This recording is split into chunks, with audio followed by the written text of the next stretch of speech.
Welcome to the 2006 Human and Machine Final Project Fair. This is for iHum 57, and this will be narrated by Zena Meadowsong, and my avatar, Penny Proost, will lead us around the fairgrounds. My able assistant, Henrik Bennetsen, is navigating me, and I am currently sitting as Penny on top of the Human Machine Project Fair sign. Whoa! A little uncoordinated today. So Penny's going to walk down amongst the booths of the Final Project Fair, which are set up at the southern corner of the Human and Machine Island, which was purchased for this course. On Penny's right, we have the cranial compartmentalizer.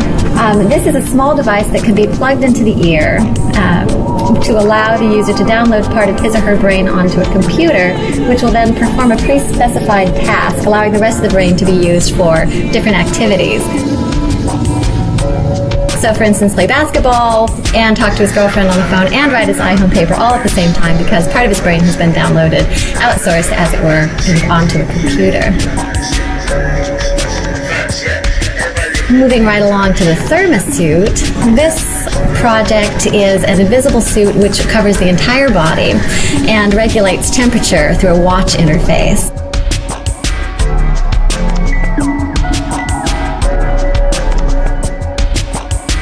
The slogan for the thermosuit is evolving comfort and capability. Cold, hot, humid, check out the thermosuit.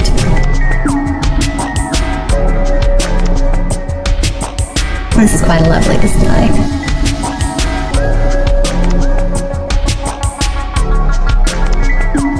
Okay, so moving right along to Buquity. I'm assuming I'm pronouncing that right. This project is a mind-altering drug which causes beauty to be perceived equally. The actress has been transformed into this slightly plainer, yet still quite beautiful young woman.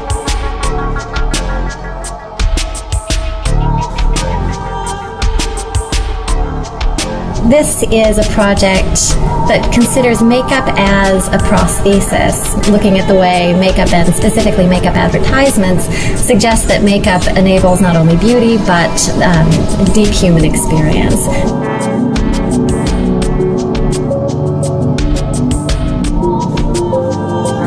Now let's leave makeup as a prosthesis and move on to the post-human shell. This project was inspired by anime mechas, which are sort of robotic exoskeletons in which human beings can walk around, be transported, and fight other human beings should the necessity arise.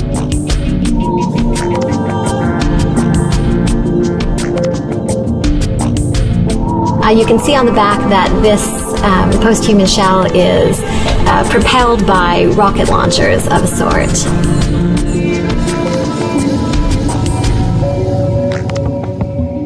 The individual's face would be right behind the little square opening in the front of the suit that you can see, and they'd be able to look out and control their suit from inside.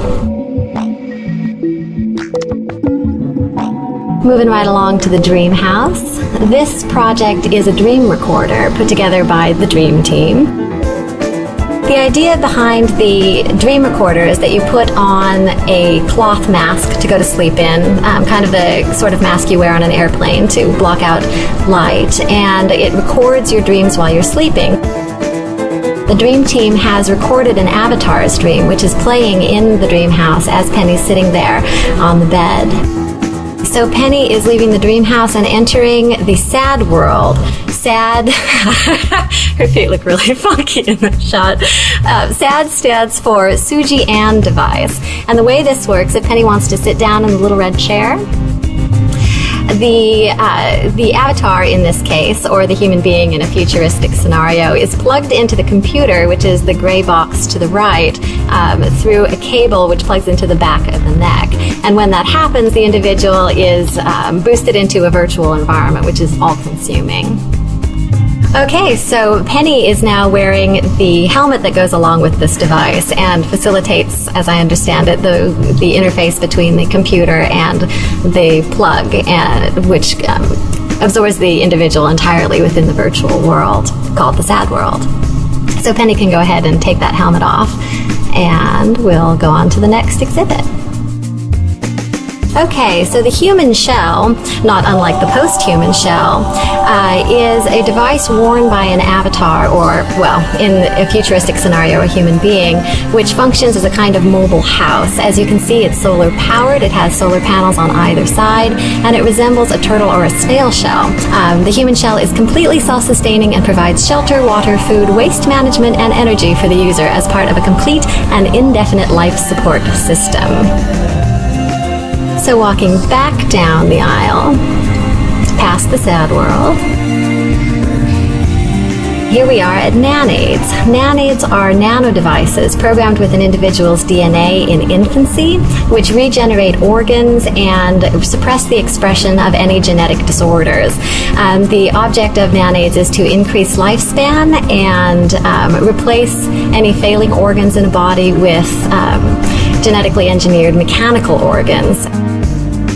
So Penny is now next to Michael Hornstein's profile, which is an example of DIG, Distributed Idea Generation, which is a website similar to a social networking site, but intended for the generation of original ideas. Penny is now in front of the MindMeld device. This is a device which is installed in two people's heads and allows them to read one another's thoughts. Originally developed for espionage purposes, it is tried out in a film that this group has developed on a married couple who discover that although reading one another's thoughts initially leads to a higher level of intimacy, they eventually become bored and have no need for interpersonal communication because they know too much about one another. All the mystery is gone. Okay, so Penny is now in front of the Dream Crafter. This device allows you to craft or program your dreams so that if you want to, for instance, study for the SATs while you're asleep, or have a dream about Orlando Bloom, as the picture in the corner of the poster suggests, you can program that in advance so that you know exactly what you're going to experience during sleep. Penny is approaching the dream catcher. Never forget your dreams again. This is a soft helmet worn while you sleep. Perhaps a sleeping cap is a better way to think about it, which is wired so that it records your dreams while sleeping and can be played back. But there we have the dream catcher modeled by Penny Proost. She can go ahead and take that off now. That would be interesting to see what Penny's dreams look like. Here on the left we have the eye shut. This posits a semi-utopian, dystopian future in which Apple Computers has expanded to pharmaceuticals and has produced a drug which allows you to compress your sleep cycle so that you experience quality sleep in less time and are made more productive as a result. This display is very interesting. If Penny goes to sleep on one of the platforms, she should end up in a dream state. Okay, so she's going to explore a little bit. Okay, so if Penny walks through the nightmare door, she arrives at a PowerPoint presentation that this group produced to advertise the problems with eye shut. Penny is going to leave the nightmare scenario and enter the dream scenario, in which this group has produced a PowerPoint advertising the positive benefits of eye shut. So Penny is going to go back into the main lobby and use the clock to wake up. Oof. And she's back from her dream state. Tidies herself up a bit. The Opticam revolutionizes the camera. The idea here is that you wear the Opticam kind of like glasses. The earpiece goes over the right ear, and the Opticam lens itself stands in front of your eye like an eyepiece. Wow, close-up of Penny in the adorable Opticam. So here she is in her beautiful green Opticam. This is her favorite color of Opticam, and she is currently, whenever she blinks, recording a photographic memory of her experience. So Penny is sitting in the booth of the third-person dynamic self viewer. This device allows the user to see him or herself from a third-person perspective, sort of like in a video game. And this is intended to increase the individual's ability to recognize their place in space, and also it'll enhance self-knowledge because you'll be able to see yourself from multiple perspectives.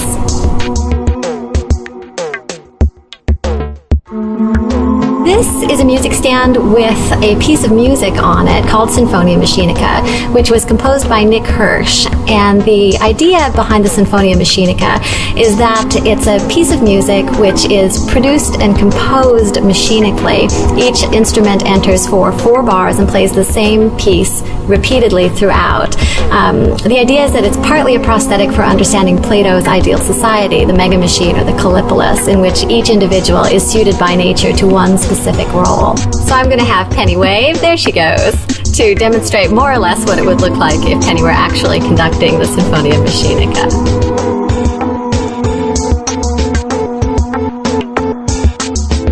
We arrive at the crash helmet. The crash helmet is an acronym that stands for Corporeal Relation Argument Solution Helmet, and it resolves arguments by giving each side or each person in the argument insight into the other person's position.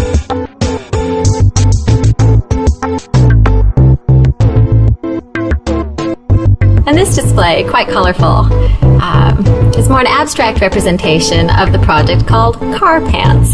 The idea behind car pants is that you actually have trousers which can be converted into a vehicle. The organ of Eden is a genetic modification which makes the apparently useless appendix into an organ which both generates and distributes all the nutrients and caloric needs of the body. And the idea behind the organ of Eden is that it's going to end world hunger. So Penny is approaching Slotion, which is a sleeping potion which gives you the notion, as the jingle goes, that you've had a full night's sleep when in fact you've had either no sleep at all or very minimal sleep. And it's an aid for productivity, for partying, for all kinds of applications.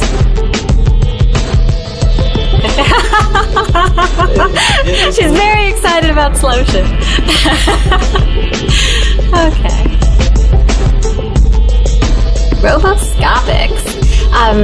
The tiny machines that are the roboscopics are introduced into the body, and they manipulate the muscles to produce the experience for the muscles of having had a workout, so that without actually having to spend the time working out and so forth, the body is maintained in peak physical condition.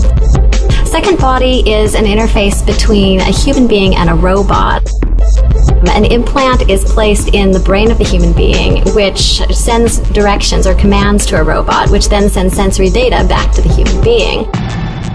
So Penny is moving along to the Metaglove. This is a device which is a kind of robotic arm which interfaces with both a human being and a computer, and then possibly another medical device. And the idea is that this robotic arm can actually feel virtual objects. So if you have something on a computer screen and you're wearing the Metaglove, you can feel that object as though it were a real object.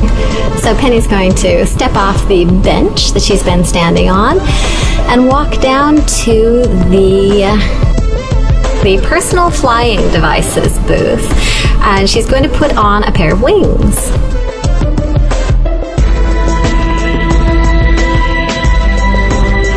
The idea here is that walking, running, these are inefficient transportation modes, but flying would give human beings not only something they've always dreamt of, but new possibilities for transportation.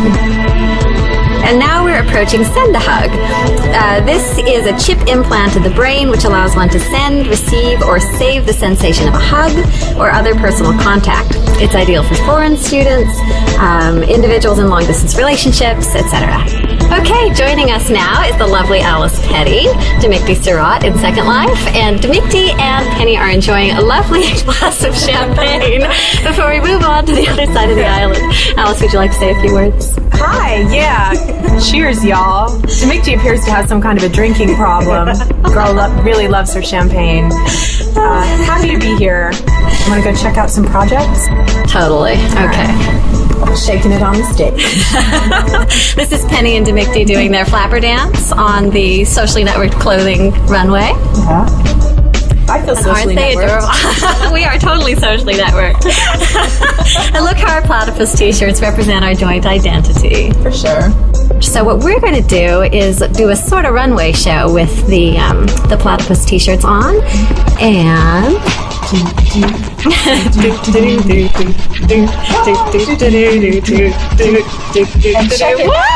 she's walking on air. And giving Damiqti a run for her money is Penny Proost.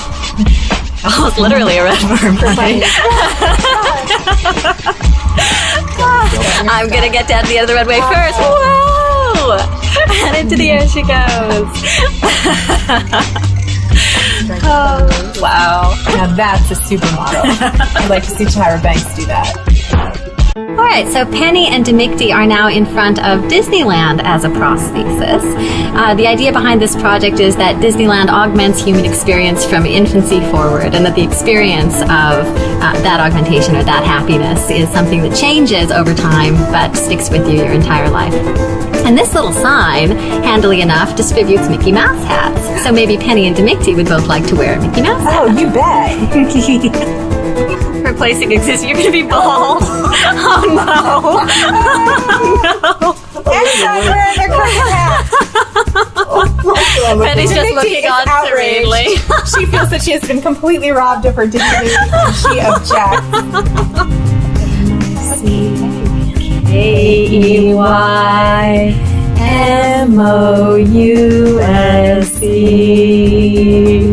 Mickey Mouse! Yay! Damiqti has officially put on her Mickey Mouse hat, and Penny is standing there beside her, and aren't we both adorable? Yeah. This is proof that Disneyland is indeed a prosthetic for happiness. So moving right along, Penny is going to follow Damiqti down to the biosphere. And this project is a scanning device which is meant to scan your internal organs. There are two models here, one in which you can stand and one for home use, which is essentially a bed with a bioscanner built into the canopy in which you can lie down and be diagnosed during your sleep. So right now Penny is being diagnosed with any problems with her internal organs, and the status of her general health is being evaluated. All right, so Penny is now wearing USB-U, which enables her head to plug directly into a computer. This is a more literal representation of the project. Did Damiqti just disappear into the know what happened. While we're waiting for Damiqti to return, I'll explain the USB-U. This is a computer implant which goes inside the human body and is connected through a USB port to external computers. Okay. Moving on to SHU, the Shared Human Omnihophsmatic Experience. I don't know exactly how to pronounce that. The idea with this prosthesis is that you can walk a mile in someone else's shoes without their shoes. This Shared Human Omnihophsmatic Experience uses the connection between the HN51 nerve in the foot and the newly discovered Flynn Center in the brain. Put on the shoe and it records your experiences. You can review them later and share them with others. Moving on to the next display, we have secondblogger.com. That looks like the skull of Homer Simpson. I think it is the skull of Homer Simpson. And I think the idea here is that... I think the sign is speaking. Yeah. You can outsource your memories to technology using secondblog.com today. This group has built a script in Second Life which allows you to launch a recorder of conversations, chats, and so forth in Second Life, and they're immediately stored to secondblog.com, which is a website off-world.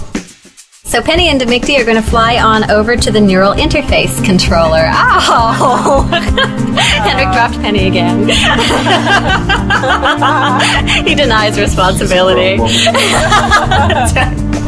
Okay, so Penny and Damiqti are wearing, respectively, a machine gun and a helmet. And although we're not going to demonstrate this because we're non-violent people, Damiqti can control Penny to cause her to shoot anyone or anything in the vicinity by typing in certain commands. I am giddy with power. Penny and Damiqti are going to walk over to the sleep accelerator, which is a prosthesis which accelerates REM sleep, the sleep in which most dreams occur and which is thought to be the most beneficial of all 5 sleep cycles. I believe the way this prosthesis works is that you plug in this little device in the transparent box and you press the start button and it accelerates you to REM sleep.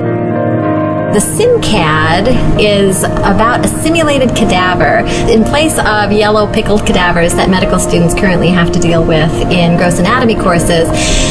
These could be replaced by the simulated cadaver, the SimCAD 2006. Approaching the Celluman, the cellular device which allows you to access email, telephone calls, and so forth through your vision, through your visual cortex. So you can make verbal commands and visual commands which act on the Celluman. And this whole device is powered by kinetic energy produced by the body. Wow. Yeah. Penny and Damiqti are now crossing the street to Team Awesome's display. As everyone knows who attended the real life Final Project Fair, Team Awesome and Equipo Fantastico have had an ongoing rivalry. They're from the same section. And this is Team Awesome's awesome prosthesis. It's called Think, T-H-I-N-C, and it stands for Thinking Humans Interacting with Non-Thinking Computers. This prosthesis is a helmet which allows the individual user to communicate with their computer by thinking. As one of the students whose prosthesis this is remarked when he met me wearing my thin helmet in Second Life, that's a hairy helmet. I have big hair. Damiqti looks a lot better in her helmet than Penny looks in hers. I quite dig the fake helmet. So moving on over to the Happy Thing. The Happy Thing was actually one of our big winners for the Oscar Goes To category at the Real Life Final Project Fair. The Happy Thing is a prosthesis which makes the experience of unpleasant tasks pleasurable.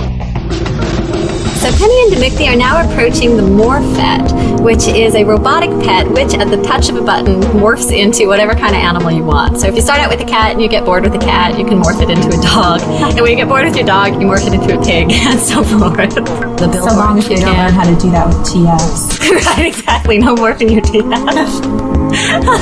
That'd be the morph. Okay. Here are Damiqti and Penny at the Third Life Theater, and you'll notice that the time of day has suddenly changed. It was getting a little dark for our taste, so we decided to make an executive decision and change the weather.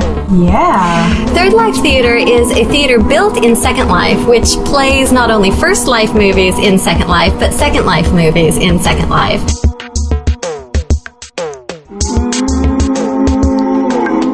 So here are Damiqti and Penny at the Funny Hat display. And the Funny Hat is a hat which, as you might imagine, you put it on and it makes you funny. I'm funnier right now. Okay. Damiqti is still wearing her funny hat, provided by Team Awesome. Damiqti actually does have a pretty funny hat. I know.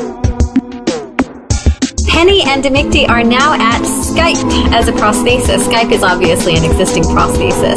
Warning, Skype should not be used by people sitting next to each other, as this may cause alienation and awkwardness. Walking over from Skype to RAM for Humans. RAM for Humans gives humans the ability to have infallible memory at their fingertips. Users of RAM for Humans can share their memories with others, store them externally, and zoom in, zoom out, fast forward, fast reverse, whatever they want to do.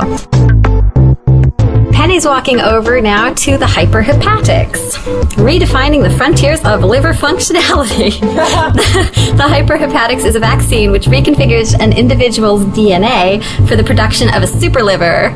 Okay, so the context here is a virtual reality.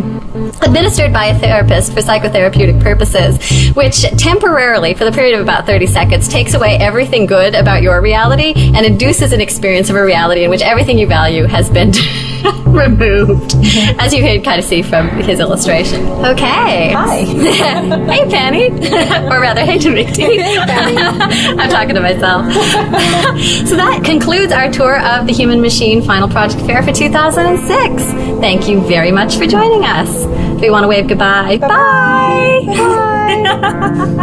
Bye. Excellent. Cut.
Excellent.